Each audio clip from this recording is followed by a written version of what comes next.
चलो next topic देखना हमें SHM, simple harmonic motion.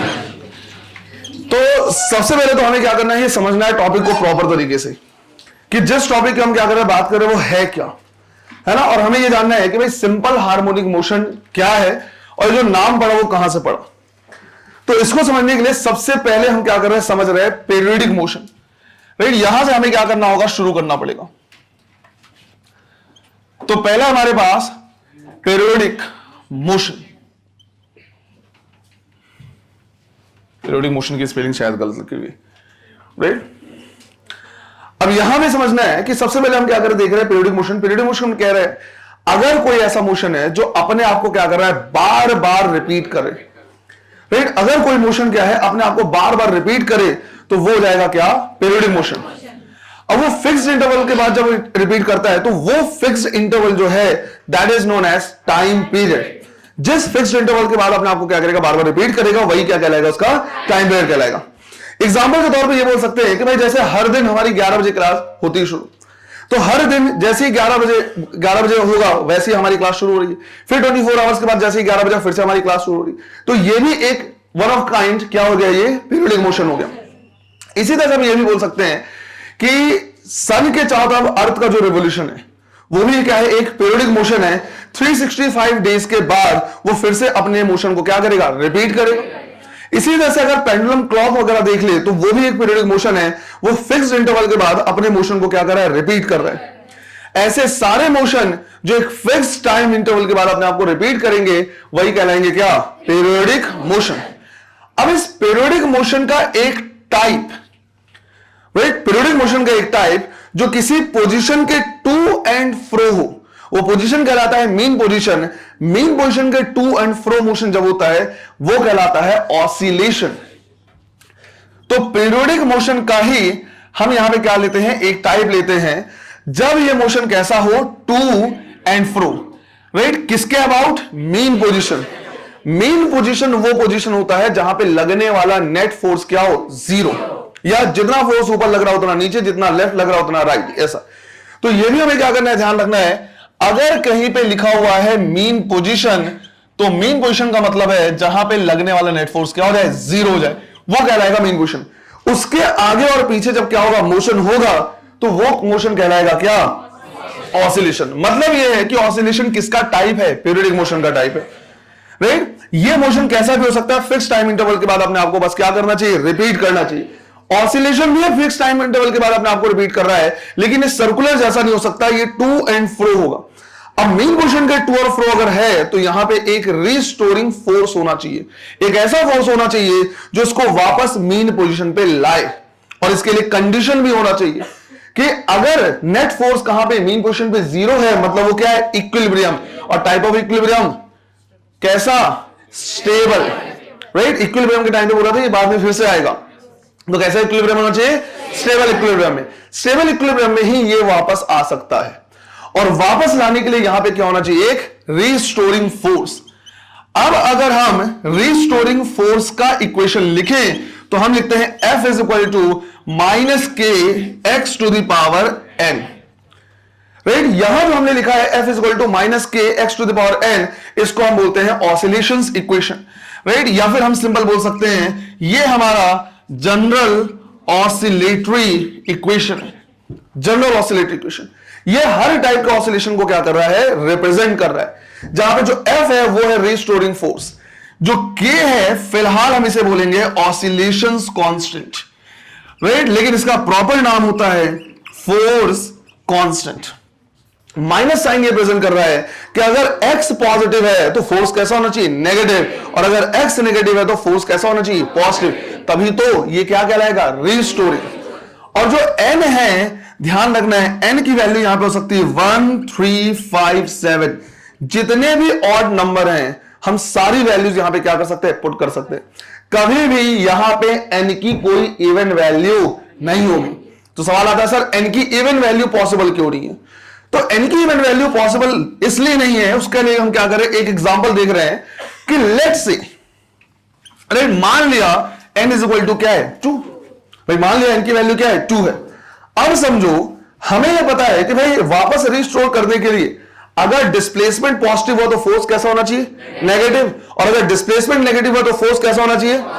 Positive. पर यहां पर हम सिचुएशन ऐसा ले रहे हैं कि मान लिया n की वैल्यू कितनी है? 2 है, और जो हमारा डिस्प्लेसमेंट है वो कैसा है? नेगेटिव। अब इसके लिए अगर मैं फोर्स निकालूं तो देखो, फोर्स इज इक्वल टू लिखूंगा मैं माइनस के और नेगेटिव वैल्यू का स्क्वायर। भाई नेगेटिव वैल्यू जो भी है, अब नेगेटिव का स्क्वायर क्या हो गया? पॉजिटिव। अगर ये वैल्यू पॉजिटिव आ गई तो फोर्स कैसा आ गया? यहां पे हमें समझ में आ रहा है कि यार डिस्प्लेसमेंट भी नेगेटिव है और फोर्स भी कैसा है? इसका मतलब ये हुआ कि अगर मैं बोलूं ये मीन पोजीशन है तो ऑब्जेक्ट जो है वो भी किधर गया है? माइनस एक्स में, और फोर्स भी लग रहा है माइनस की तरफ, राइट? माइनस। क्या ये इसको वापस रिस्टोर कर पाएगा? राइट? कुछ भी हो जाए, अगर दोनों नेगेटिव हैं इसका मतलब है दोनों सेम डायरेक्शन में। अगर जिधर डिस्प्लेसमेंट हो रहा है फोर्स भी उधर ही लगाएं तो उसी डायरेक्शन में जाता रहेगा, वापस मीन पोजीशन पे नहीं आएगा। और अगर वापस मीन पोजीशन पे आएगा नहीं तो क्या टू एंड फ्रो मोशन हो सकता है? नहीं। तो हम कहेंगे जब टू एंड फ्रो मोशन हुआ ही नहीं तो ऑसिलेशन कैसा? इसलिए हम कहते हैं कि कभी भी n की वैल्यू ये पॉसिबल नहीं, राइट? इस तरह से पॉसिबल नहीं होगा कि 2। अगर सोचो 3 होता, अगर ये 3 होता तो नेगेटिव का क्यूब नेगेटिव होता, ये नेगेटिव और ये नेगेटिव क्या हो जाता? पॉजिटिव। पॉजिटिव हो जाता तो displacement negative, force positive, restoring कहलाएगा। तो इसलिए हम कहते हैं कि ऑसिलेशन के लिए जरूरी हो जाता है कि यहां पे n की वैल्यू क्या रहे? हमेशा ऑड। क्लियर है ये? तो ये हो जाएगा क्या? ऑसिलेशन। अब सोचो बहुत टाइप के ऑसिलेशन हो सकते हैं। x की वैल्यू n की वैल्यू पुट करने पे डिपेंड करता है, कभी n, कभी 3, 5, 7, 9, अलग अलग टाइप का हो सकता है। बट ये अपने सबसे सिंपलेस्ट फॉर्म में कब रहेगा? जब n की वैल्यू क्या रहे? 1। अगर इसमें n की वैल्यू 1 रही तो यही इक्वेशन अपने सबसे सिंपलेस्ट फॉर्म में होगा, और तब हम इस ऑसिलेशन को बोलेंगे क्या? Simple harmonic motion. ऐसा नहीं है कि नाम में बस सिंपल लगा दिया तो एक्चुअली में सिंपल है। सिंपल हार्मोनिक मोशन इसे इसलिए बोला जा रहा है क्योंकि ये जो ऑसिलेशन है वो अपने सबसे सिंपलेस्ट फॉर्म में होता है, वो अपने सबसे सिंपलेस्ट फॉर्म में होगा। तो हम कह सकते हैं कि एक ऑसिलेशन सिंपल हार्मोनिक मोशन तब कहलाएगा जब n की वैल्यू क्या रहे? 1 रहे। और अगर मैं यहां पे n की वैल्यू 1 पुट कर दूं तो फॉर्मूला क्या आ जाएगा? F is equal to minus के एक्स। और अब जो F is equal to minus के एक्स आ गया, इसको हम बोलेंगे जनरल SHM's इक्वेशन, राइट? ये सिंपल हार्मोनिक मोशन का एक जनरल क्या आ गया? इक्वेशन आ गया। तो ये हो गया हमारा simple general equation of simple harmonic motion. अब इस k को ऑसिलेशन कांस्टेंट ना बोल के हम क्या बोलेंगे? SHM's कांस्टेंट, या अप्रोप्रिएटली जो बोलना चाहिए वो क्या है? Force constant. सिंपल हम उसको बोल सकते हैं क्या? Force constant. एक चीज तो मुझे समझ में आया कि पीरियोडिक मोशन का एक टाइप होता है ऑसिलेशन, और ऑसिलेशन का एक टाइप होता है सिंपल मोशन। तो यहां से मैं चाहूं तो ये बोल सकता हूं कि सारे SHM ऑसिलेशन होंगे और सारे ऑसिलेशन क्या होंगे? Periodic motion. लेकिन सारे पीरियोडिक मोशन ऑसिलेशन हो ऐसा जरूरी नहीं, और सारे ऑसिलेशन भी SHM हो ऐसा भी जरूरी नहीं। अब बहुत बार ये कंफ्यूजन होता है कि सर ऑसिलेशन और SHM में डिफरेंस क्या होता है? दोनों अलग अलग कैसे? सीधा सीधा है, मैथ्स के हिसाब से तो डिफरेंस तुमको इक्वेशन में दिख रहा है, लेकिन मोस्टली जब भी बायो वाले स्टूडेंट्स को पढ़ाया जाता है तो वो मैथ्स को अवॉइड करने की कोशिश करते हैं और वो अलग तरीके से ऑसिलेशन और SHM में डिफरेंस समझाते हैं। जिसमें से एक सबसे सिंपल तरीका है कि जब मीन पोजीशन से डिस्प्लेसमेंट क्या होता है? कम होता है, तो हम उसी ऑसिलेशन को क्या बोल देते हैं? SHM बोलते हैं। अब यार ये ऐसा क्यों बोल रहे हैं वो भी समझने की कोशिश करते हैं, राइट? कि इस तरह से वो क्यों बोल रहे हैं वो हम समझने की क्या कर रहे हैं? कोशिश कर रहे हैं। एक चीज तो ध्यान रखना है, बिल्कुल सबसे सही तरीका होता है SHM और ऑसिलेशन में डिफाइन करने, डिफरेंस करने का, कि इक्वेशन उनका अलग अलग है, इक्वेशन ही अलग अलग है। और हम बोल सकते हैं कि ऑसिलेशन का सबसे सिंपलेस्ट फॉर्म क्या कहलाएगा?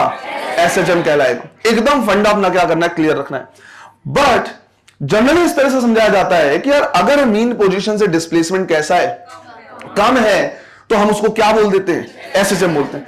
ऐसा क्यों बोल रहे हैं वो भी हम समझने की कोशिश करते हैं। एक चीज ध्यान रखना बेटा, ऑसिलेशन जब हम क्या कर रहे हैं यहां पे लिख रहे हैं तो ऑसिलेशन का जो इक्वेशन है वो क्या है? F is equal to minus के x to the power n। तो मैं लिख सकता हूं जो F है ये डायरेक्टली प्रोपोर्शनल है minus x to the power n के।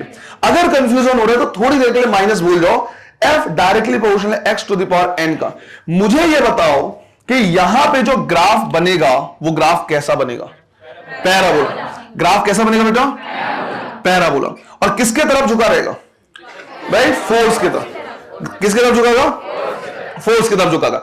बस माइनस आ जाने से क्या अंतर है कि जो ग्राफ ऊपर है वही ग्राफ अब नीचे बन जाए। भाई पूरी वैल्यू को अगर माइनस कर दो तो जो ग्राफ ऊपर बन रहा होगा वही ग्राफ नीचे बन जाएगा, पर ग्राफ बिल्कुल वैसे ही बनेगा इस राइट। और अगर मैं बात करूं सिंपल हार्मोनिक मोशन की तो F डायरेक्टली प्रोपोर्शनल टू क्या लिखेंगे? -x। थोड़ी देर के लिए माइनस भूल जाओ, F directly proportional to x। Graph कैसा बनेगा? हम बोलेंगे ग्राफ बनेगा स्ट्रेट लाइन। माइनस हो जाने से क्या है? स्लोप उल्टा। राइट, ऊपर जा रहा होगा अभी नीचे आएगा, स्लोप उल्टा हो जाएगा। अब दोनों में थोड़ा सा डिफरेंस देखो। मैं यहां पे जानबूझ के माइनस टर्म को इग्नोर कर रहा हूं। अगर मैं माइनस टर्म को इग्नोर नहीं करता तो क्या होता, मैं बता दे रहा हूं। लेट्स से हमने यहां पे क्या किया, फोर्स और डिस्प्लेसमेंट के बीच का ग्राफ बनाया हुआ है। जब मैं माइनस को इग्नोर कर रहा तो मेरा जो ग्राफ बनेगा एफ की तरफ झुका रहेगा और ये बनेगा इस तरह से। अगर मैं माइनस को भी इंक्लूड करूंगा तो यही ग्राफ किधर से बन जाएगा? नीचे से बन जाएगा। तो बेसिकली ये हो गया F directly proportional to x square, F directly proportional to minus x square. Difference आया समझ में? जो ग्राफ ऊपर बनना चाहिए माइनस करने से वही ग्राफ नीचे बन जाएगा, पूरी एफ की वैल्यू माइनस हो जाएगी। अब जरा इसमें ध्यान से देखो, मैं ये कह रहा कि यार ये ग्राफ कैसा है? पैराबोला। थोड़ा सा ध्यान दो कि अगर इसी पैराबोला का एक छोटा सा पार्ट मैं लूं तो ये पार्ट कैसा दिखेगा? स्ट्रेट लाइन की तरह दिखेगा। इसको हमने पहले भी डिस्कस किया हुआ है कि जब एक बहुत बड़ा सा कर्व होता है तो कर्व का जो छोटा सा पार्ट होता है वो कैसा दिखता है? Straight line. तो मैं ये जरूर बोल सकता हूं कि यार जब डिस्प्लेसमेंट ज्यादा है तो ग्राफ कैसा दिख रहा है? पैराबोला। पर डिस्प्लेसमेंट अगर कम होगा तो ग्राफ कैसा? तो parabola, oscillation, straight line, SHF. इसलिए कई बार ऐसा समझाया जाता है कि अगर मीन पोजीशन से डिस्प्लेसमेंट बहुत ज्यादा है तो वो क्या है? ऑसिलेशन। और मीन पोजीशन से डिस्प्लेसमेंट अगर कम है तो उसी को क्या बोल देते हैं? एसएचएम। रीजन सिंपल है, अल्टीमेटली वो डेफिनेशन भी कहां से आया? इनके इक्वेशन से। इनके इक्वेशन से बनाया गया ग्राफ, और ग्राफ को सिंपल लैंग्वेज में यहां पे हमने क्या कर दिया? समझा दिया। बात आई समझ में? मैं ये बोलना चाह रहा कि इन जनरल जब भी एसएचएम ऑसिलेशन में डिफरेंस समझाया जाता है तो ये बोला जाता है कि अगर मीन पोजीशन से डिस्प्लेसमेंट ज्यादा या एंगल ज्यादा, राइट, एंगल अगर ज्यादा है, अगर डिस्प्लेसमेंट ज्यादा होगा, मान लो सिंपल पेंडुलम की बात करें तो डिस्प्लेसमेंट ज्यादा होगा तो एंगल भी ज्यादा होगा, तो वो कहलाएगा ऑसिलेशन। और अगर मीन पोजीशन से डिस्प्लेसमेंट कम या एंगल कम तो उसको क्या कर देते हैं? एसएचएम। मैं ये बताना चाह रहा कि ऐसा क्यों कहते हैं? ऐसा बोला जाता है बिकॉज ऑफ द इक्वेशन। तो सबसे मेन डिफरेंस हो गया इनके इक्वेशन का। अगर यहां पे n की वैल्यू 3, 5, 7 ये सब रहेगा तो ऑसिलेशन कहलाएगा, और इसी की वैल्यू 1 रख देंगे तो एसएचएम कहलाएगा। अब तुम खुद समझ सकते हो, जब यहां पे 3, 5, 7 रहेगा तो ग्राफ कैसा बनेगा? पैराबोला। और जब 1 रहेगा तो स्ट्रेट लाइन। हम ऐसा भी बोल सकते हैं कि पैराबोला का छोटा सा पार्ट उठाएं तो क्या दिखेगा? स्ट्रेट लाइन जैसा। और यहां से हम समझ सकते हैं। क्या ये डिफरेंस समझ में आया कि पीरियोडिक मोशन, ऑसिलेशन और एसएचएम तीनों में डिफरेंस? एसएचएम को एसएचएम क्यों बोला जाता है? गुड। अब हमें क्या करना है? उसके बाद आगे बढ़ना है। पहले ये सारी चीजों को सही तरीके से क्या करना है? नोट करना है। मैंने सारी चीजें कुछ इधर लिखा है, कुछ इधर लिखा हुआ है, प्रॉपर तरीके से तुमको पता होना चाहिए। क्लियर है? ये लिखवा दो एक दो डेफिनेशन। पीरियोडिक मोशन को लिखो जरा एक।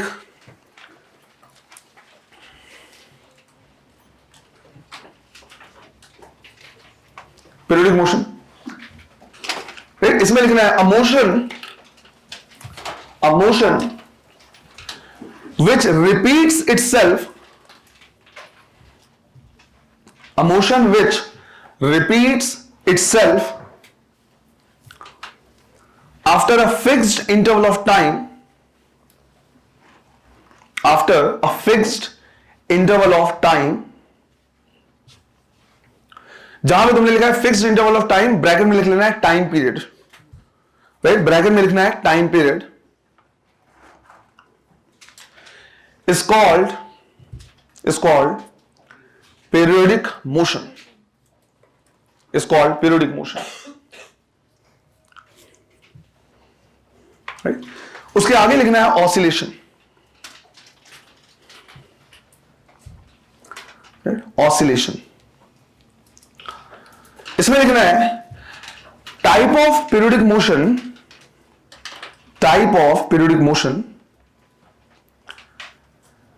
which is to and fro to and fro about the mean position, to and fro about the mean position is called oscillation, is called oscillation. Right? फिर तुमको क्या करना है, लिख लेना साइड में कि मीन पोजीशन का मतलब क्या है, जहां पे लगने वाला नेट फोर्स क्या हो, जीरो। मीन पोजीशन का मतलब है जहां पे लगने वाला नेट फोर्स जीरो, राइट? उसके बाद इसका जनरल ऑसिलेटरी इक्वेशन, और उसके बाद सिंपल हार्मोनिक मोशन तुम खुद से लिख लेना। जब n की वैल्यू 1 होगा तो यही ऑसिलेशन कहला जाएगा, क्या, SHM कहलाएगा, है ना? इसके बाद लिख लो इसको। क्या करना है, लिख लेना है, राइट? इसको भी लिखना है। If the displacement from mean position, if the displacement from mean position is very less, if the displacement from mean position is very less, or angle is very small, or angle is very small, क्योंकि angle तब बताएंगे जब angular displacement होगा, तो angle is very small, और n is equal to 1, or n is equal to 1, then the oscillation is known as SHM. Then the oscillation is known as SHM, simple harmonic motion. तब हम ऐसा कह सकते हैं। एक पॉइंट और लिखना है, जहां से हो सकता है थियोरेटिकल क्वेश्चन वो क्या कर ले, पूछ ले। all the SHM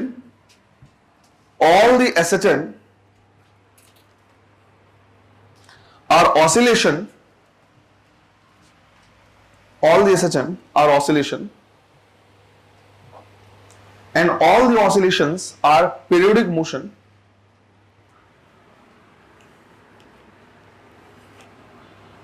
all the SHMs, all the oscillations are periodic motion, but all the periodic motions are not SHM or oscillation, but all the periodic motions are not oscillation. और इसी तरह से all the oscillations are not SHM. हो सकता है theoretical question यहां से क्या कर ले, पूछ ले, कभी कभार ऐसा दे देता है स्टेटमेंट वाइज।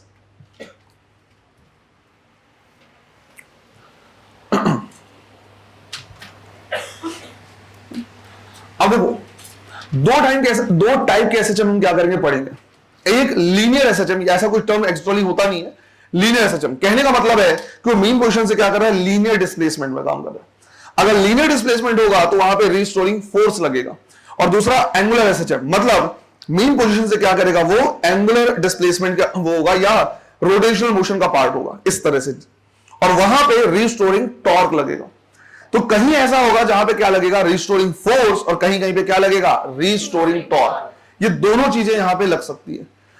अब ये भी समझना है कि अगर F is equal to minus के एक्स लिखा हुआ है, जनरल एसएचएम इक्वेशन हमने लिखा हुआ है कि F इज इक्वल टू क्या है, माइनस के एक्स, अलग अलग टाइप के फोर्स रहेंगे, अलग अलग टाइप का फोर्स कांस्टेंट होगा, राइट? अलग अलग टाइप का फोर्स होगा और अलग अलग टाइप का फोर्स कांस्टेंट होगा, जिसकी वजह से अलग अलग टाइप का टाइम पीरियड होगा, पर बेसिक कॉन्सेप्ट सबका क्या होगा, सेम होगा। ये वही चीज है जिसको हम पहले भी 2 बार रिपीट कर चुके हैं।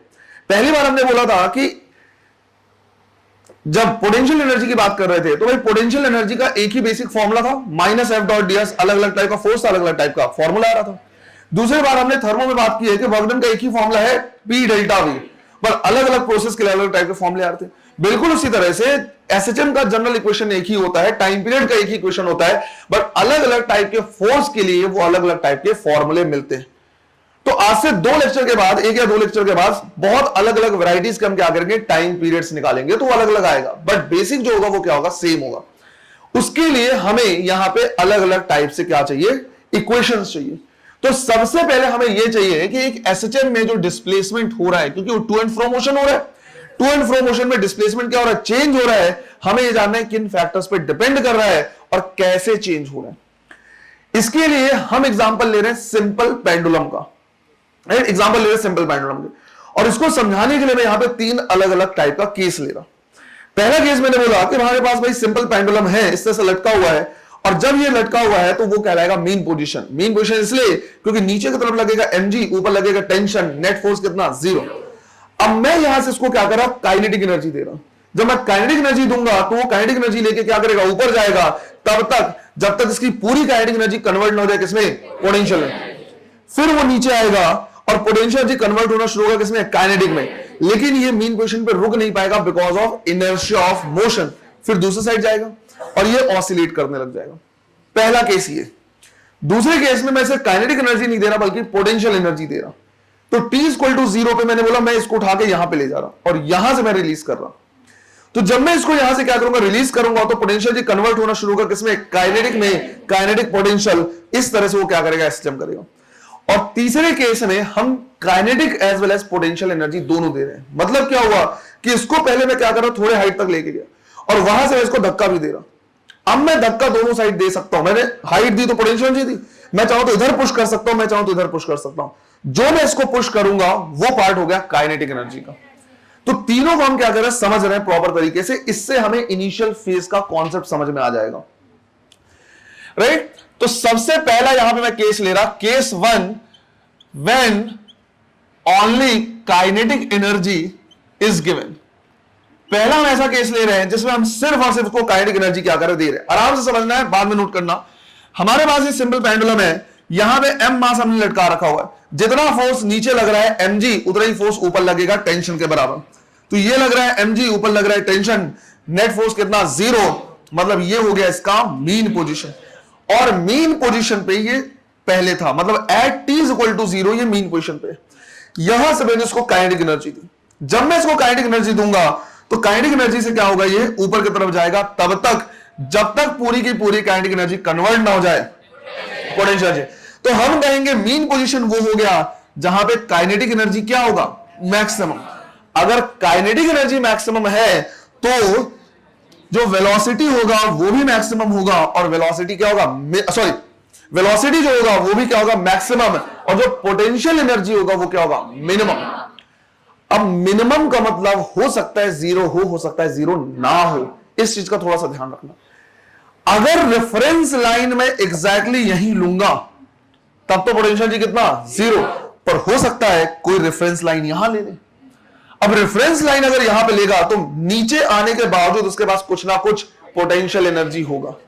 और इस तरह के क्वेश्चन आए हुए हैं, बढ़िया क्वेश्चन होते हैं। बोलेगा मीन पोजीशन पे भी उसकी पोटेंशियल जी 0 नहीं है, राइट। फॉर एग्जांपल मैं यहां से बोल रहा कि भाई ये हमने रेफरेंस लाइन लिया है तो मीन पोजीशन पे आएगा तो भी कुछ ना कुछ हाइट है। मैंने बोला कि यहां पे पोटेंशियल एनर्जी लेट से 5 जूल, और मैंने यहां पे इसको क्या किया, धक्का दिया और काइनेटिक एनर्जी दिया कितना, 10 जूल। तो जब ये यहां पे जाएगा तो काइनेटिक एनर्जी कितनी हो जाएगी, 0। काइनेटिक एनर्जी 0 हो सकता है और पोटेंशियल एनर्जी कितना हो जाएगा, 15 जूल। फिर जब ये नीचे आएगा तो काइनेटिक एनर्जी हो जाएगा 10, पोटेंशियल एनर्जी कितना 5। मतलब पोटेंशियल एनर्जी मिनिमम है बट 0। और इसी 10 जूल का कन्वर्जन चल रहा है पोटेंशियल और काइनेटिक में। इन ऐसा भी हो सकता है, लेकिन अगर मैं सबसे नीचे वाले पॉइंट को ही रेफरेंस लाइन लूं तब पोटेंशियल एनर्जी कितना हो जाएगा, 0। पोटेंशियल एनर्जी जितना होगा, जितनी काइनेटिक एनर्जी दूंगा यहां जाके पूरा कन्वर्ट होगा पोटेंशियल में। फिर जो भी यहां पोटेंशियल एनर्जी होगा नीचे आके पूरा कन्वर्ट होगा किसमें, काइनेटिक एनर्जी में। तुम ये समझ सकते हो कि भैया एसएचएम समझने के लिए बहुत सारे कॉन्सेप्ट को लगाना पड़ेगा, राइट। सर्कुलर मोशन में जो तुमने पढ़ा हुआ है, reference line, potential energy, conservation of energy, हर चीज यहां पे लगने वाली है। जब हमने यहां से क्या किया, धक्का दिया, तो काइनेटिक एनर्जी मैक्सिमम था, पोटेंशियल एनर्जी क्या था, मिनिमम 0 भी हो सकता है और नॉन 0 भी हो सकता है। जब ये यहां पे जाएगा तो इसकी काइनेटिक एनर्जी कितनी हो जाएगी, 0। मैं इसके लिए मिनिमम नहीं बोल रहा, मैं सीधा बोल रहा हूं कि मैक्सिमम पॉइंट पे काइनेटिक एनर्जी कितना, 0। क्योंकि 0 नहीं होगा ना बेटा तो और ऊपर जाएगा। काइनेटिक एनर्जी 0 मतलब वेलोसिटी 0, और जो पोटेंशियल एनर्जी हो जाएगा वो क्या हो जाएगा, मैक्सिमम। पोटेंशियल एनर्जी मैक्सिमम होगा। तो यहीं तक ये जा सकता है क्योंकि काइनेटिक एनर्जी अब 0 हो गया, इससे ऊपर ये नहीं जा सकता। तो मीन पोजीशन से जो मैक्सिमम डिस्प्लेसमेंट होता है that is known as amplitude.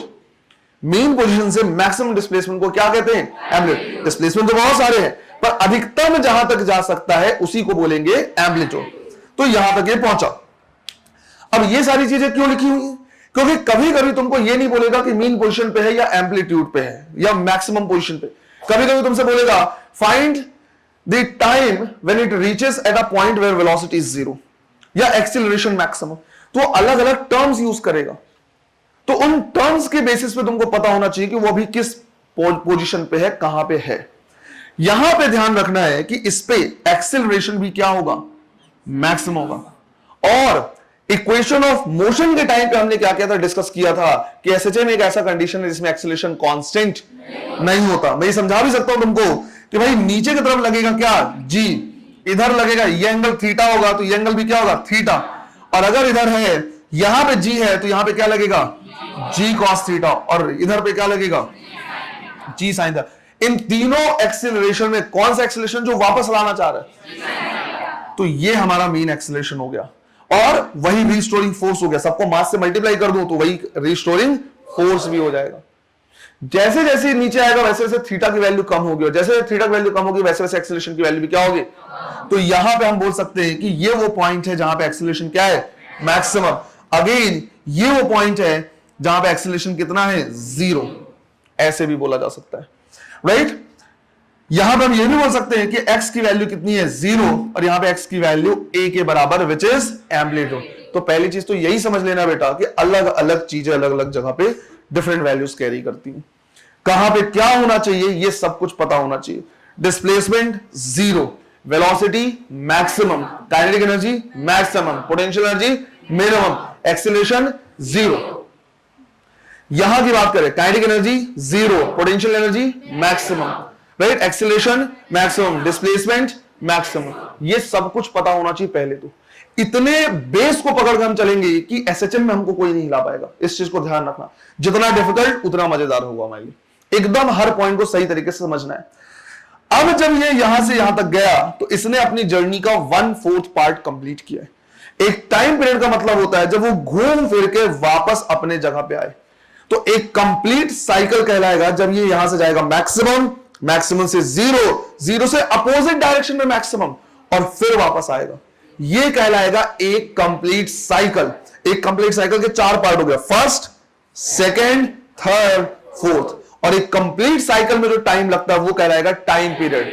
तो कंप्लीट साइकिल में अगर टी टाइम लग रहा है तो 1/4 में कितना टाइम लगेगा, t/4। अच्छा, कंफ्यूज नहीं होना बेटा, ये टेंशन है, राइट। मैं इसको सीधा लिख दे रहा है, टेंशन इसकी जरूरत नहीं पड़ेगी बार बार। टाइम पीरियड टी को रिप्रेजेंट कर रहा है। तो यहां तक जाने में इसको टाइम लगा कितना, t/4। फिर वापस यहां तक आएगा, t/4 और लग जाएगा, तो टोटल हो गया कितना, t/2। फिर ये इनर्शिया की वजह से यहां रुकेगा नहीं बल्कि अपोजिट डायरेक्शन में जाएगा, एग्जैक्टली उतने ही पॉइंट तक, उतने ही एंगल तक। इधर जाने में इसको t/4 लगेगा, और फिर वापस आएगा तो फर्दर t/4 लगेगा। टोटल टाइम कितना, t। अब मैं ये जानना चाह रहा कि इसका डिस्प्लेसमेंट तो चेंज हो रहा है टाइम के साथ, तो इसका जो डिस्प्लेसमेंट है वो किस फंक्शन के अकॉर्डिंग चेंज हो रहा।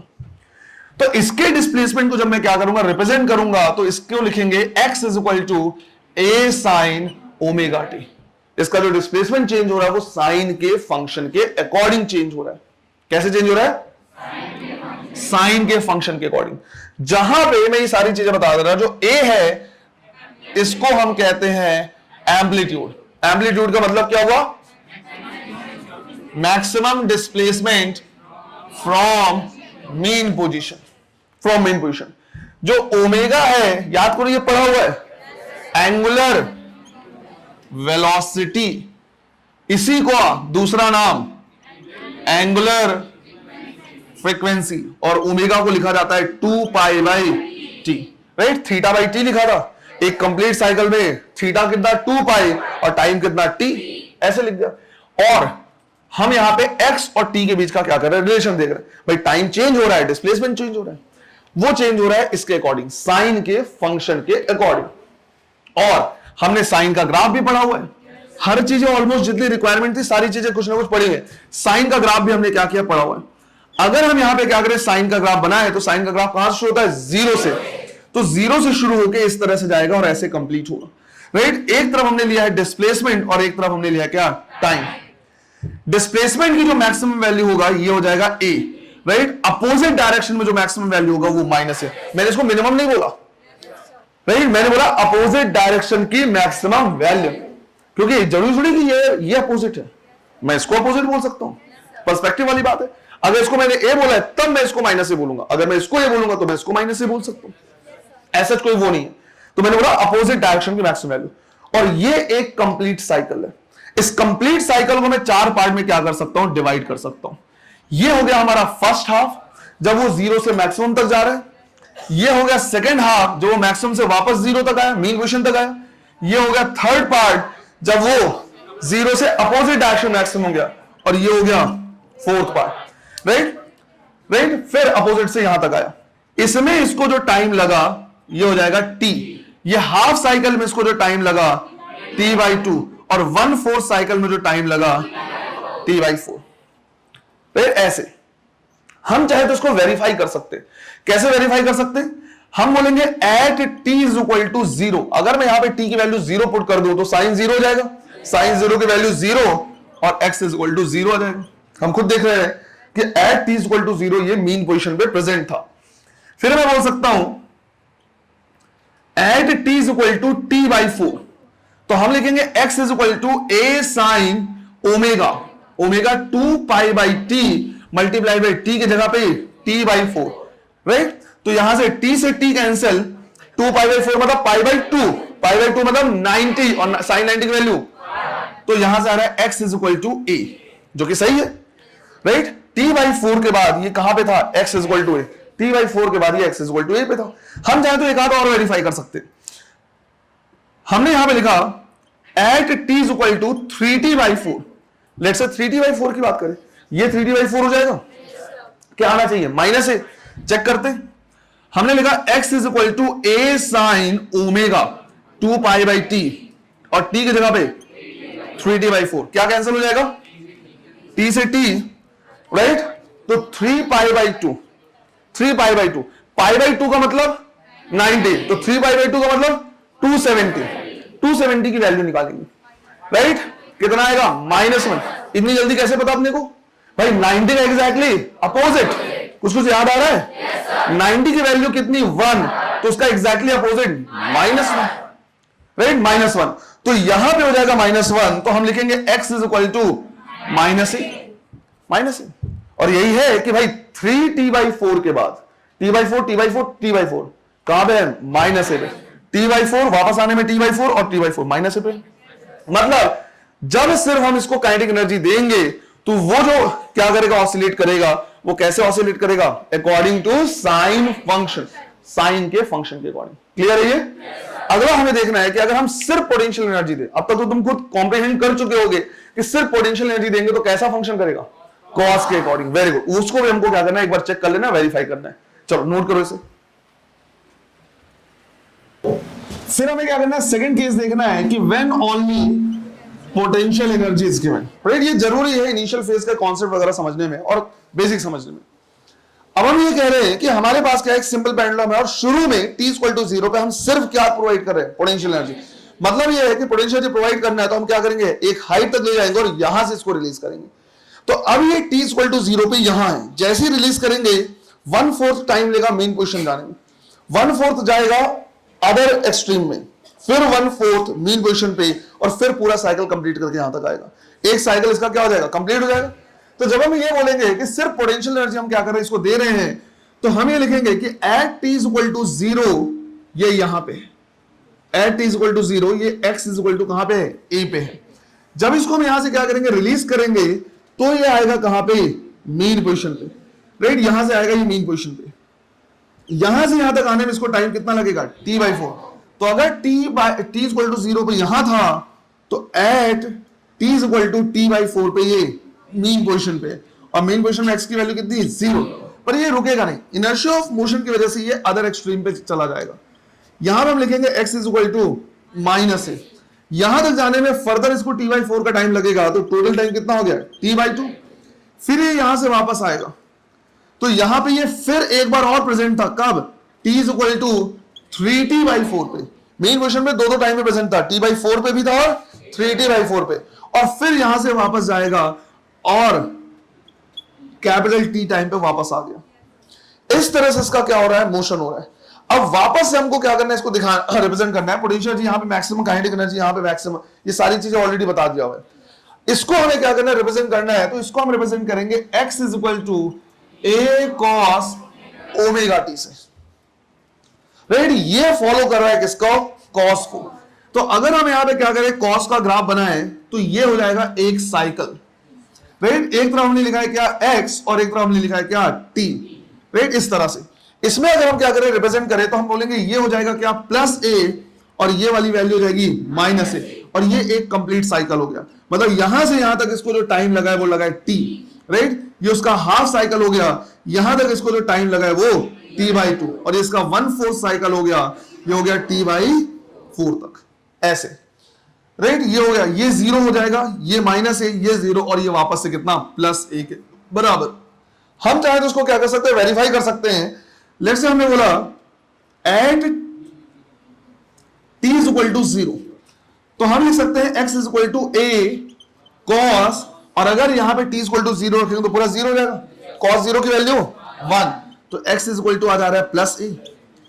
इसी तरह से let's say t is equal to t/4 पे रिप्रेजेंट चेक कर रहे हैं, तो यहां पे अगर हम चेक करें तो x इज इक्वल टू हम लिख सकते हैं क्या a cos ओमेगा की वैल्यू 2π/t और t की जगह पे t/4, तो t से t कैंसिल, कितना आ गया π/2, cos π/2 की वैल्यू, तो x इज इक्वल टू क्या आ जा रहा है 0। लेट्स से हमने इसको और एक वेरीफाई कर लिया, हमने बोला t is equal to let's say 3t/4 पे चेक कर लेना। राइट, तुम चाहो तो t/2 पे भी चेक कर सकते हो, कोई दिक्कत नहीं, t/2 पे भी तुम निकाल सकते हो, लेट्स से t/2 ही निकाल ले रहे। अगर इसको लिखेंगे तो हम लिखेंगे x is equal to a cos omega की जगह पे 2π/t और t की जगह पे t/2, 2 से 2 कैंसिल, t से t कैंसिल, कितना cos π, cos 180, cos 180 की वैल्यू -1, कैसे इतनी जल्दी निकालेंगे अपन, cos 0 का जस्ट उल्टा, cos 0 की वैल्यू 1 है तो 180 -1, तो x इज इक्वल टू आ जाएगा क्या, टोटल आ जाएगा -a। हम चाहे तो चेक कर सकते हैं। Right, t is equal to 0 पे कहां था, प्लस a पे, फिर t/4 पे कहां, ये 0 पे, एक और निकाले t/2 पे, ये t/2 है, कहां पे है -a पे। क्लियर है ये? अच्छा, हम चाहे तो इसको लिख सकते हैं x is equal to a cos omega t, या हम चाहे तो इसको लिख सकते हैं x is equal to a sin omega t plus π/2। हमने ये भी सीखा हुआ है ट्रिग्नोमेट्री में कि साइन और कॉस का ग्राफ अलग अलग नहीं होते, बस 90 डिग्री से आगे पीछे होते। जैसे मैंने इस तरह से समझाया होगा कि मान लो कहीं इस तरह का ऐसे फंक्शन बना हुआ है, अगर मैं उसको यहां से क्या करूं, चेक करूं, तो मैं बोलूंगा ये फंक्शन किसका हो गया, साइन का। और अगर मैं साइन की फंक्शन में 90 डिग्री आगे पहुंच जाऊं, यहां से चेक करूं, तो यही ग्राफ किसका, बात आई समझ में, ये समझाया हुआ है। यहां से मैं चेक करूंगा तो ये साइन का ग्राफ है, साइन में ही बस 90 डिग्री आगे चले जाओ और यहां पे लाइन खींच दो और तुम यहां से चेक करो, ये ग्राफ किसका हो जाएगा, कॉस का। तो हम कहेंगे कि कॉस और कुछ नहीं, साइन से 90 डिग्री आगे है, आगे कॉस क्या है, साइन से 90 डिग्री आगे, यहां से शुरू हो रहा है ना, यहां से ऐसे। तो हमने क्या किया, साइन के ओमेगा टी में प्लस π/2 और ऐड कर दिया, तो हम चाहे तो उसको भी साइन के फॉर्म में रिप्रेजेंट कर सकते हैं, बट हमें ओमेगा टी के साथ π/2 और ऐड करना पड़ेगा। अब अगर हमने यहां पे जो π/2 ऐड किया हुआ है, इसको हम बोलते हैं इनिशियल फेज। बहुत सारे स्टूडेंट्स, बहुत सारे टीचर्स कहीं कहीं पे इसको फेज डिफरेंस बोल देते हैं। डिफरेंस होता है दो चीजों में, डिफरेंस जब भी निकाला जाता है तो किसमें निकालते हैं, दो चीजों में। तो दो अलग अलग चीजें हो जब तुम डिफरेंस निकालो, यहां पे हम बोलेंगे क्या, इनिशियल फेज। राइट, ये कहलाता है इनिशियल फेज, जहां से ये शुरू हो रहा है। अगर मैं यहां पे t इक्वल टू 0 भी रखूंगा तो साइन 90 आ जाएगा, और साइन 90 की वैल्यू कितनी 1, और x इक्वल टू कितना आ जाएगा a। वो ये बताना चाह रहा है कि t इक्वल टू 0 पे भी ये ओरिजिनली कहां प्रेजेंट था, यहां पे। राइट, एक्सट्रीम पोजीशन पर था, प्लस a पे था। राइट, तो ये इनिशियल फेज कहलाएगा, ना कि फेज डिफरेंस। पर हाँ, दो एसएचएम को कंपेयर करो, मैं बोलूं एक यहां से मीन पोजीशन से शुरू हो रहा है, एक यहां से शुरू हो रहा है, तो दोनों का, इसका इनिशियल फेज कितना 0, इसका इनिशियल फेज कितना 90 डिग्री। अब दोनों के बीच में फेज डिफरेंस कितना होगा, 90 डिग्री का। बात आई समझ में? राइट, दो अलग अलग के लिए क्या बोलेंगे, फेज डिफरेंस, और एक किसी के लिए क्या बोलेंगे, इनिशियल फेज। ऐसे हम क्या करते हैं, यूज करते हैं। और जरूरी नहीं है कि ये बिल्कुल यहीं से शुरू करे अपनी जर्नी, भाई यहां से भी तो शुरू कर सकता है, हो सकता है इसको मैं थोड़ा सा यहां उठाऊं और यहां से धक्का दे दूं, तो t इक्वल टू 0 पे ना तो एक्सट्रीम पे है ना तो मीन पे है, बीच में कहीं है। हो सकता है a/2 पे हो, a/√2 पे, 3a/2 पे, कहीं भी हो सकता है। तो वही उसके लिए हो जाएगा इनिशियल फेज। वो एंगल जो उसके इनिशियल डिस्प्लेसमेंट को रिप्रेजेंट कर पाए वही कहलाएगा क्या? Initial phase. और इस पर्टिकुलर केस में वो एंगल 90 डिग्री है। 90, इस एंगल को मत दो ना, ये 90 डिग्री की बात नहीं कर रहे हम, राइट? हम यहां पे जो लिख रहे हैं एंगल उसकी बात कर रहे हैं। अगर मैं इसको 90 डिग्री रख दूं तो t इक्वल टू 0 रखने के बावजूद x इक्वल टू क्या आ जाएगा? प्लस e आ जाएगा। जो भी इनिशियल उसको क्या करेगा? रिप्रेजेंट करेगा, वही कहलाएगा इनिशियल फेज। और दो अलग अलग एसएचएम के इनिशियल फेज में अंतर देखोगे, डिफरेंस देखोगे, वो कहला जाएगा फेज डिफरेंस। क्लियर है ये? तो अब हमें क्या करना है? जनरल देखना है। इसमें तो मीन पोजीशन और एक्सट्रीम से शुरू है, जनरल वो कहीं से भी शुरू हो सकता है, राइट? तो वो हम क्या करेंगे देखेंगे। पहले इसको भी नोट कर लो बेटा। फिर हमारे पास थर्ड केस ऐसा हो जाएगा, when both potential energy and kinetic energy is given. दोनों को हम क्या कर रहे दे रहे हैं? पोटेंशियल एनर्जी भी और काइनेटिक एनर्जी दे रहे हैं t इक्वल टू 0 पे। अब इस केस को देखने से पहले मुझे थोड़ा सा एक चीज वापस से रिमाइंड कराओ। साइन 45 डिग्री की वैल्यू 1/√2, ठीक है। साइन 135 डिग्री की वैल्यू कितनी जल्दी? पक्का? साइन 135 डिग्री की वैल्यू, वेरी गुड, वो भी कितना? 1/√2। मतलब ये तो हमें समझ में आ गया कि यार दो ऐसे एंगल हैं जिनके लिए सेम वैल्यू आ रही है, राइट? दो ऐसे एंगल है जिनके लिए सेम वैल्यू आ रही है। जिनको नहीं समझ में आया, 135 को क्या लिख सकते हैं? 90 प्लस 45। किस क्वाड्रेंट में? सेकंड क्वाड्रेंट में। सेकंड क्वाड्रेंट में साइन की वैल्यू, राइट? और 90 है तो साइन चेंज हो जाएगा कॉस में, तो कॉस 45। कॉस 45 कितना? 1/√2। याद आ गया शुरू वाले दिन? है ना? उसको साइड में रखना, ठीक। अब मान लो मैंने बोला कि मैं t इक्वल टू 0 पे दोनों प्रोवाइड कर रहा, काइनेटिक एनर्जी भी और पोटेंशियल एनर्जी। अब पोटेंशियल एनर्जी तो मुझे कुछ ऊपर तक इसको लेके जाना पड़ेगा, x की कोई ना कोई वैल्यू, यहां तक मैं लेके आ गया। लेट्स सपोज इस पर्टिकुलर एग्जांपल में मैं इसको a/√2 तक ऊपर लेके आ गया। अब यहां पे मेरे पास दो ऑप्शन है काइनेटिक एनर्जी देने का। मैं ऐसे धक्का दे सकता हूं तो ये और ऊपर जाएगा, फिर नीचे आएगा, फिर जब यहां तक आएगा तब बोला जाएगा एक साइकिल। दूसरा है मैं इसको यहां तक उठाऊं और इधर धक्का दूं। जब मैं इधर धक्का दूंगा तो यहां से यहां तक जाएगा, ऐसे आएगा, और फिर जब यहां तक आएगा तब कहलाएगा एक साइकिल। दो अलग अलग कंडीशन हो गए। तो लेट्स से इसमें से भी मैंने पार्ट ए चूज किया, और अच्छे समझा दे रहा हूं तुम लोगों को। ये इसका हो गया मेन पोजीशन, पर ये यहां पे नहीं है। t इक्वल टू 0 पे ये यहां कहीं पे, at t equal to 0 x की वैल्यू कितनी है? a/√2। ये मेन पोजीशन से यहां तक है, a/√2 पे। अब मैंने इसको धक्का दिया फर्दर इधर, तो जब मैं इसको और धक्का दूंगा तो काइनेटिक एनर्जी मिलेगी। उस काइनेटिक एनर्जी को लेके ये थोड़ा ऊपर तक जाएगा, यहां तक गया। जब ये यहां पे पहुंचा तो इसकी काइनेटिक एनर्जी कितनी? 0। अब ये वापस आएगा यहां तक। जब ये यहां तक आएगा तो दूसरे पार यहां तक जाएगा, राइट? जहां जितनी दूर यहां गया था उतनी ही दूर यहां पे जाएगा, है ना? यहां पे गया क्या? x इक्वल टू प्लस ए, तो यहां तक जाएगा x इक्वल टू माइनस ए तक। फिर वापस आएगा, और फिर जब वापस यहां तक पहुंचेगा तब कहलाएगा वन कंप्लीट साइकिल। समझ में आ रही है? यहां पे t इक्वल टू 0 पे यहां पे था, कहां पे? x इक्वल टू a/√2 पे, ना तो 0 पे ना तो एक्सट्रीम पोजीशन पे। काइनेटिक एनर्जी दी मैंने, यहां तो पोटेंशियल भी है काइनेटिक भी है। उस काइनेटिक एनर्जी को लेके ऊपर तक जाएगा, नीचे आएगा, यहां पे रुक नहीं पाएगा, यहां जाएगा, यहां भी नहीं रुक पाएगा, दूसरी साइड जाएगा यहां तक, a/√2 तक नहीं, कहां तक? a तक। पूरी काइनेटिक एनर्जी कितनी? 0। फिर वापस जब यहां तक आएगा तब कहलाएगा एक कंप्लीट साइकिल। अब मुझे इसके लिए क्या करना है? इक्वेशन लिखना है। तो मैं बोलूंगा यार इनका जनरल इक्वेशन, राइट? इनका जनरल इक्वेशन जो लिखा जाएगा वो लिखा जाएगा x is equal to a sin omega t plus 5। ये हो जाएगा एक जनरल इक्वेशन, जहां पे फाई की वैल्यू दोनों आ सकती है बेटा, प्लस भी आ सकती है और माइनस भी आ सकती है। मैंने सिर्फ यहां पे प्लस 5 लिख दिया, पर फाई की वैल्यू प्लस माइनस दोनों हो सकती है, राइट? और इस चीज का ध्यान रखना है कि जो फाई है वो क्या है? ये है इनिशियल फेज। ये क्या है? Initial phase. बात आई समझ में? वो कहलाता है इनिशियल फेज, वही बताता है कि भाई कितने डिस्टेंस पे था। अब मुझे बताओ कि t इक्वल टू 0 पे कहां पे था? ये a/√2, यही था। तो मैंने यहां पे सॉल्व करना शुरू किया, right, a by root two पे मैंने लिखा when t is equal to 0 x is equal to a by root two. यही है, मैं यहां पे इस फॉर्मूले पे इसको पुट कर रहा हूं। जब मैं इस फॉर्मूले पे पुट करूंगा तो यहां पे मैं लिखूंगा a by root two is equal to a sine, ये तो 0 हो गया, क्या बचा 5, a से a कैंसल, अगर a से a कैंसल तो sine 5 is equal to 1 by root two. तो मुझे ये बताओ फाई की वैल्यू 45 डिग्री या 135 डिग्री। बट एक साथ इनिशियल फेज अलग अलग कैसे हो सकते हैं? इनिशियल फेज कहने का मतलब जहां से शुरू कर रहे हो, दो अलग अलग वैल्यू कैसे होंगी?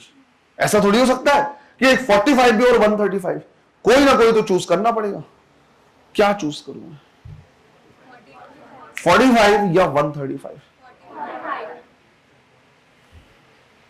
आंसर कोई एक ही होगा, आंसर कोई एक होगा, दोनों पॉसिबल नहीं है। मुझे पता है कि 45 के लिए भी वो a बाई रूट टू पे होगा, 135 के लिए भी a बाई रूट टू पे, पर फिलहाल वो कहां पे है वो मुझे क्या करना है, जानना है, राइट। अब समझो मैं यहां पे इसका क्या कर रहा, ग्राफ ड्रॉ कर रहा। ग्राफ ड्रॉ करने से तुरंत समझ में आ जाएगा तुमको। अगर मैं साइन का ग्राफ बनाऊं, पहले तो मैं साइन का ग्राफ बना दे रहा हूं, राइट, ऐसे। अब मुझे पता है कि अगर ये a है तो a बाई रूट टू यहां कहीं पे होगा, और उसके लिए दो एंगल है, या तो यहां होगा या तो यहां, ये होगा 45 और ये होगा 135। क्या करो, ये चीजें समझाया हुआ मैंने, राइट। इनवर्स निकालना, तो मैंने बोला a बाई रूट टू के लिए दो वैल्यू, 45 पे भी हो सकता है 135, लेकिन अगर वो पहले 45 पे तो पहले कहां जाएगा, एक्सट्रीम पे जाएगा, और अगर वो 135 पे होता तो पहले कहां पहुंचता, मीन पे। भैया ये पोजीशन ये पोजीशन ये पोजीशन मीन कहलाएगा। अगर वो 45 पे होगा तो पहले पहुंचेगा एक्सट्रीम पे, और 135 पे होता तो पहले पहुंचता। किसी के मन में ऐसा तो नहीं है सर उल्टा, ये टाइम एक्सिस है, टाइम उल्टा, अगर उल्टा चला सबसे पहले तुम 10th में जाओगे और कॉमर्स या आर्ट्स लोगे, राइट, तो उल्टा नहीं आएगा। तो तुम खुद समझो, इसको मैंने धक्का ऐसे दिया था, जब मैंने ऐसे पुश किया है तो पहले ये कहां जा रहा है, एक्सट्रीम पे, और अगर मैंने धक्का इसको ऐसे दिया होता तो मैंने उसको काइनेटिक एनर्जी कैसे दी, इससे इसका इक्वेशन चेंज होगा या नहीं होगा? इससे चेंज होगा या कि भैया पहले जा रहा है या घूम के वापस आ रहा है, ये बोलने का मतलब है, राइट। तो हम यहां पे बोलेंगे कि हमारा जो आंसर है वो 135 डिग्री नहीं हो सकता। 135 डिग्री होता तो पहले कहां पहुंचता, मेन पोजीशन पे जाता। तो हम यहां पे देंगे कि इनिशियल फेज कितना, 45 डिग्री, राइट। इनिशियल फेज हो जाएगा 45 डिग्री, और इसके लिए मैं इक्वेशन लिखूंगा, राइट। इस जनरल इक्वेशन को मैं पर्टिकुलर इस एग्जांपल का इक्वेशन बना सकता हूं, और इस एग्जांपल का इक्वेशन हो जाएगा x is equal to a sine omega t plus pi by 4। यार 45 डिग्री सब लिखना सही नहीं होता है ना, ऐसे हम क्या करेंगे, लिखेंगे। क्लियर है ये? और इस पर्टिकुलर क्या बोलते हैं जो हमने एग्जांपल लिया है, उसके लिए अगर मैं क्या करूं, ग्राफ ड्रॉ करूं, तो ये जो ग्राफ होगा कुछ ऐसा होगा, यहां कहीं से शुरू होगा, और ये वाली वैल्यू कितनी होगी, a by root two, t equal to 0 पे यहां था, और इसके बाद फिर पहले कहां गया, एक्सट्रीम पे, फिर मीन पे, और फिर इस तरह से जब यहां तक आएगा, एग्जैक्टली इस पॉइंट तक, तब कहलाएगा वन कंप्लीट साइकिल, है ना। ये हमारा क्या है, इस तरह से, ये क्या है, a है, ये a बाई रूट टू है, ये वाली वैल्यू कितनी, a बाई रूट टू। तो पहले यहां पे था ऑलरेडी, यहां से गया पहले एक्सट्रीम पे, फिर मीन, फिर नेगेटिव एक्सट्रीम, माइनस, और फिर वापस से कहां तक आ गया, जब a बाई रूट टू तक आया, तो इसका एक साइकिल कंप्लीट हो चुका। अगर मैं इसी में पार्ट बी ले लूं, सेकंड, स्पेस कम है, थोड़ा सही तरीके से समझने की कोशिश करना, राइट। सेम मैं ले लूं कि भाई इसको मैंने यहां तक उठाया है, राइट, ये हो गया कहां पे, at t is equal to 0, पर मैंने काइनेटिक एनर्जी इसको इधर नहीं बल्कि इधर दी, तो मीन पोजीशन की तरफ। तो सबसे पहले यहां आएगा, फिर इधर जाएगा, राइट, फिर यहां आएगा, फिर यहां तक जाएगा, और फिर वापस आएगा, तब कहलाएगा वन कंप्लीट साइकिल, राइट। यहां तक जाएगा ये, यहां पे कहां था ये, x is equal to a by root two, ये क्या हो जाएगा, x is equal to plus a, और ये क्या हो जाएगा, x is equal to minus a, और ये होगा mean position x is equal to 0। दोनों में डिफरेंस समझ में आया, राइट। अब मैंने इसको क्या किया है, मीन पोजीशन की तरफ धक्का दिया। जब मैं यहां से धक्का दूंगा तो पहले ही जाएगा इधर तक, फिर वापस यहां तक, और फिर जब वापस आएगा तब कहलाएगा वन कंप्लीट साइकिल, राइट। ये ऐसे यहां से धक्का जब दिया तो पहले इधर आया, डायरेक्शन बना दे रहा मैं ऐसे, फिर वापस आया, फिर यहां तक गया और फिर वापस आया, तब कंप्लीट साइकिल। अब ये भी t इक्वल टू 0 पे कहां पे था, a/√2, पर इसके लिए इनिशियल फेज क्या होगा 135 डिग्री। इसके लिए इनिशियल फेज होगा 135 डिग्री। कैसे पता, सॉल्व ऐसे ही करेंगे, ऐसे सॉल्व करके हम बोलेंगे यार दो चीजों पे अटक जा रहे हैं, या तो 45 होगा या 135 होगा। फिर हम ग्राफ देखेंगे कि भैया साइन का ग्राफ अगर हम क्या करें देखें तो a/√2 के लिए दो वैल्यू 45 और 135। अगर ये 45 पे होगा तो पहले एक्सट्रीम पे जाएगा, पर अगर ये 135 पे होगा तो पहले मीन पे जाएगा। और हमारा एग्जांपल जो हमने लिया है पहले वो मीन की तरफ जा रहा है ना। तो यहां पे अब मुझे वापस इसको करने की जरूरत नहीं, राइट, वापस इसको क्या बोलते हैं सॉल्व करने की जरूरत नहीं। इसके लिए मैं जब एग्जांपल सॉरी इस पर्टिकुलर के लिए जब मैं क्या करूंगा इक्वेशन लिखूंगा तो मैं लिखूंगा x is equal to a sin omega t plus 135 degree. 135 degree को कन्वर्ट करके लिखने लगा किस तरह से, pi minus pi by 4, 3 pi by 4, right, 3 pi by 4। Clear है ये? इस तरह से हम इसका इक्वेशन लिख सकते हैं। कोई बताएगा ग्राफ कहां से शुरू होगा? ये यहां से, ये भी a बाई है, ये भी a बाई है, पर यहां के लिए एंगल कितना है पाई, यहां से शुरू होगा ये। तो जब हम इसके लिए क्या करेंगे ग्राफ ड्रॉ करेंगे, राइट, जब ग्राफ ड्रॉ करेंगे तो ध्यान देना है यहां पे ही है, राइट, यहां से पहले इधर जाएगा, फिर ऐसे, फिर इस तरह से। एक सेकंड, थोड़ा गड़बड़ ना हो जाए, थोड़ा इसका ध्यान रखना है ना। ये कितना है a/√2 है, यहां से जाएगा -a की तरफ। थोड़ा सा केयरफुल होकर बनाना है हमको। एक तरीका ऐसा है,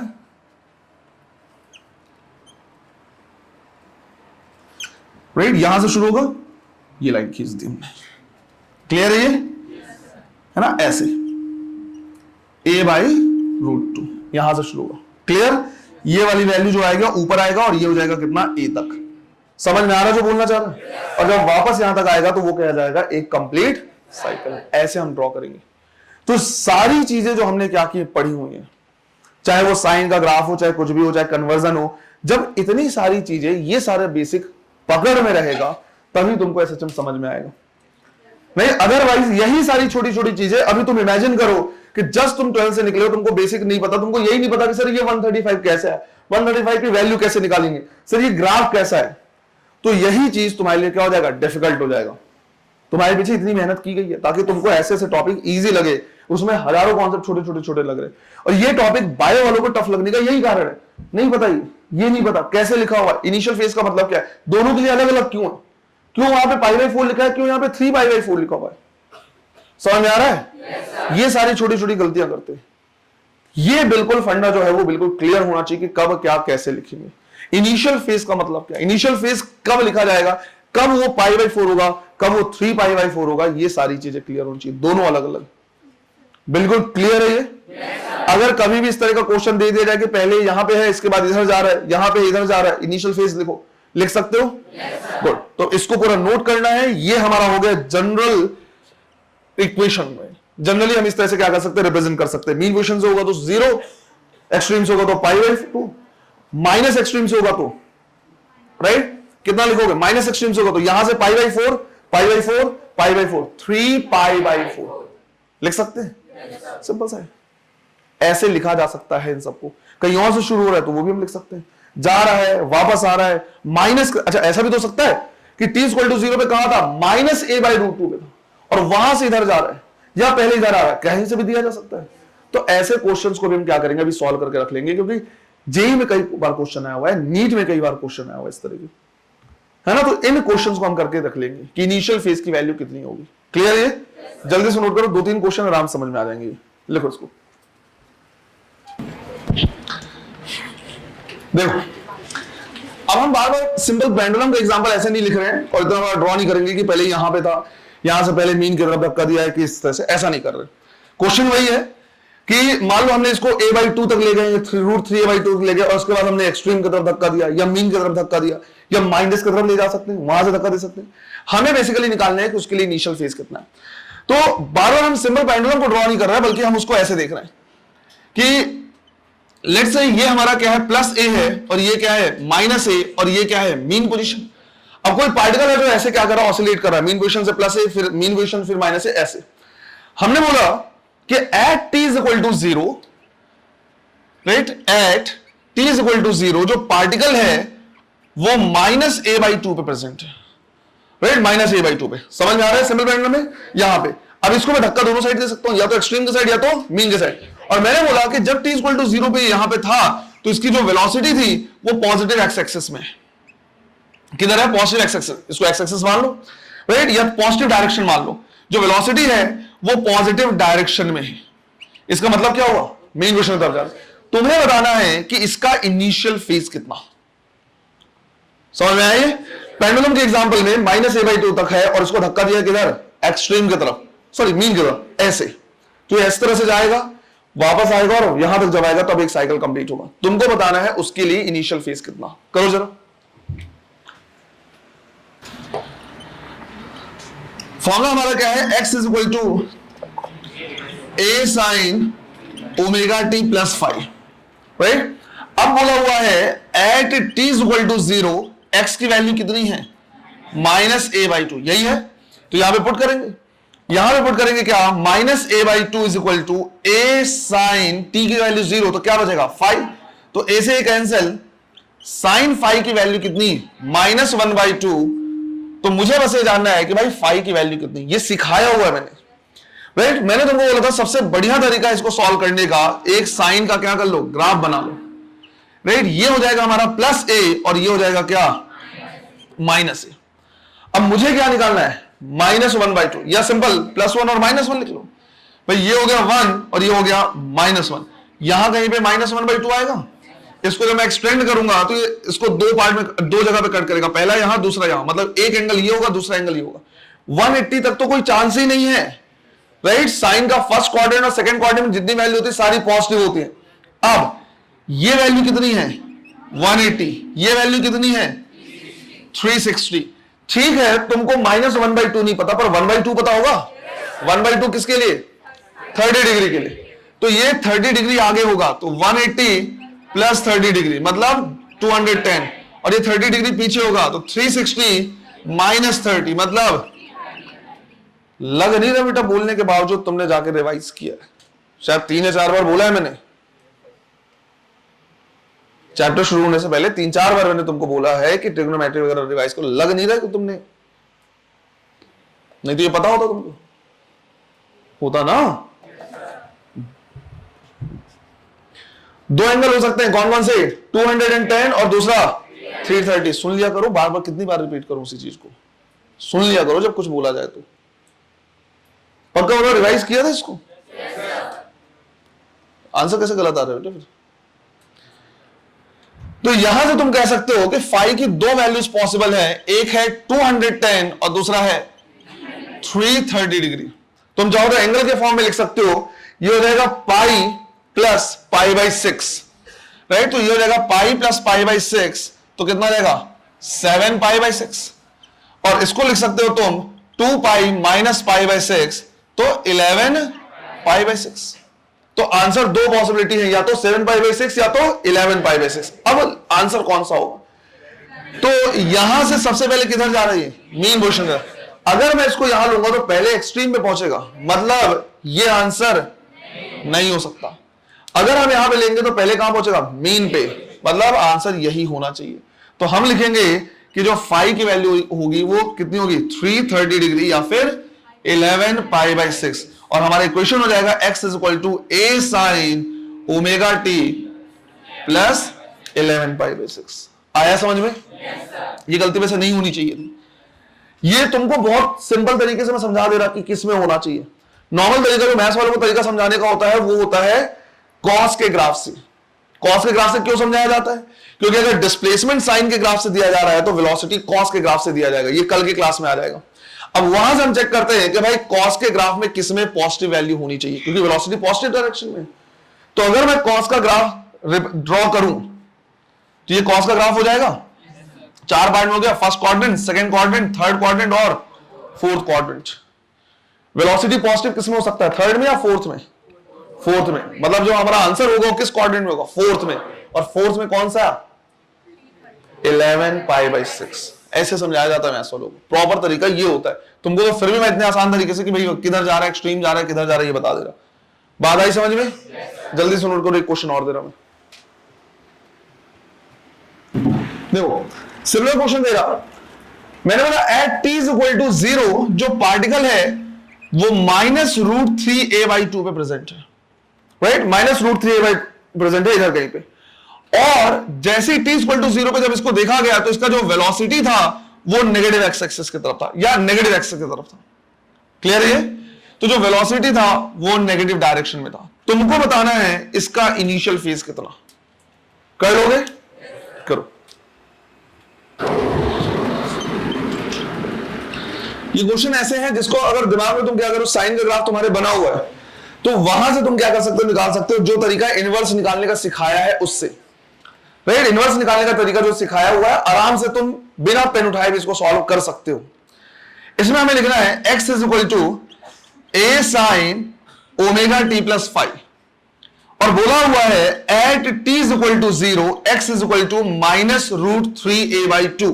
यहां पे वैल्यू पुट करेंगे तो -√3a/2 = a sin t की वैल्यू 0, तो क्या बचेगा सिर्फ 5। यहां से a से a कैंसिल और हमारे पास बचा sin phi = -√3/2। अब मुझे जानना है कि phi की क्या क्या वैल्यूज होंगी, तो यहां पे तुम क्या कर सकते हो, साइन का ग्राफ ड्रॉ कर सकते हो। तुमको ऑलरेडी कई बार ये चीज समझाया हुआ है ना। यहां पे होगा क्या, -1 मतलब -√3a/2 यहां पे होगा ना चाहिए, राइट? -√3/2 ये दो एंगल पे जाएगा, एक यहां पे दूसरा यहां पे। ये है पाई और ये कितना है 2 पाई। अब मुझे -√3/2 नहीं पता, पर √3/2 तो पता है 60 डिग्री के लिए, π/3 π/3, अरे यही होगा। तो अगर ये π/3 है तो उससे π/3 आगे तो कितना हो जाएगा 4 π/3, और उससे उतना ही पीछे तो 2 पाई माइनस π/3 कितना 5 π/3। तो हम कहेंगे दो पॉसिबिलिटी है, phi = या तो कितना हो जाएगा 4 π/3 या फिर 5 π/3, जिसको एंगल में जिन्होंने लिखा है 180 + 60 240 के चांसेस है, और 360 - 60 मतलब 300 के चांस है। तो या तो 240 या तो 360।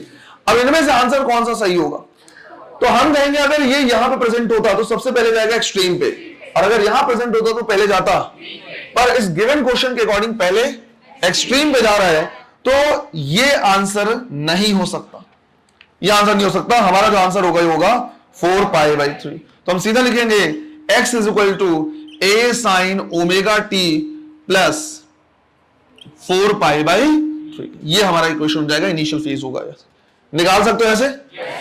कल की क्लास में हम थोड़ा सा और एडवांस चीजें क्या करेंगे, सीखेंगे। उसमें ये सीखेंगे कि भाई अगर यहां से इसको यहां तक जाना है, मीन से यहां तक जाना है, तो कितना टाइम लगेगा।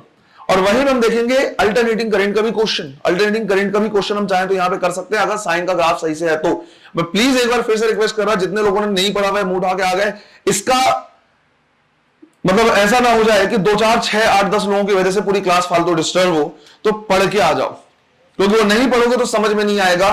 तुम थोड़े देर क्लास शुरू हुआ तुम खुद रियलाइज कर सकते हो कि कितनी सारी चीजें बेसिक में सिखाई गई हैं, तब जाकर तुम ये समझ पा रहे हो। और अभी कल की क्लास में, परसों क्लास में तुम और चीजें रियलाइज करोगे कि ऑलमोस्ट जितने बेसिक चीजें पढ़ी सब यहां पे आ जाएगा। ग्राफ आ चुका, एंगल कन्वर्जन आ चुका है, इनवर्स ट्रिग्नोमेट्री आ गया, एंगल की वैल्यू निकालना, साइन का ग्राफ, कॉस का ग्राफ, अभी कल इंटीग्रेशन, डिफरेंशिएशन, इलिप्स का ग्राफ, ये सब आ जाएगा।